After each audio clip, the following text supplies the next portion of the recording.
Hi guys, আমি ডলি আবারও চলে এসেছি আই প্যালেটের মধ্যে তোমাদের গ্রিন কালারের আই শ্যাডো কীভাবে তোমরা ক্রিয়েট করবে সেই জন্য আমি একটা ভিডিও নিয়ে চলে এসেছি। একদম লাইট গ্রিন কালার দিয়ে তুমি প্রথমে ওপরটা স্মাচ করে নেবে। দেখো কিভাবে করবে। হ্যাঁ, এভাবে তুমি পুরোটাই ক্রিয়েট করে নেবে একদম লাইট কালার।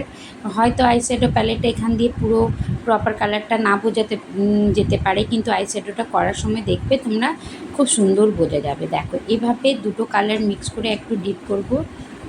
স্ক্রিচ লাইনের মধ্যে আমরা আইশ্যাডোটা ক্রিয়েট করব। দেখো গাইস, কিন্তু এই প্যালেটটা থাকলে তোমাদের খুবই উপকার, বাড়িতে প্র্যাকটিস করতে পারবে। আগেও বলেছি। দেখো কি সুন্দর স্কেচ লাইনটা, ভালোভাবে তার মধ্যে হালকা ডিপের ছোঁয়া দিয়ে দেবে, খুব সুন্দর লাগবে।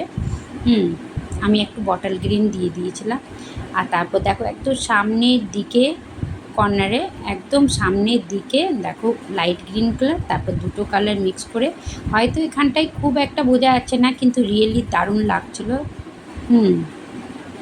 তার পরেরটাও দেখো আমি আইশ্যাডো প্যালেটে করেছি, কিন্তু ভিডিওটাই নিতে ভুলে গেছি। দেখো তারপর বটল গ্রিন কালার দিয়ে একদম পেছন দিকে স্মাচ করে করে কি সুন্দর ক্রিয়েট হলো। তারপর শিমার, যেটা আইশ্যাডো প্যালেটের মধ্যে হালকা গ্লিটারি মনে হয়, চকচক করে, ওটা কিন্তু শিমার আমরা একদম সামনে দিতে পারি, মিডল পজিশনে দিতে পারি। আর আমি দেখো হালকা এক দুটো গুণ আমি গ্লিটার দিচ্ছি, ওই আইশ্যাডো প্যালেটের মধ্যে রয়েছে, ওটা কিন্তু একদম সামনে দেবে। মিডিলে, একদম মিডিলে তোমরা দেবে গ্লিটার, খুব সুন্দর।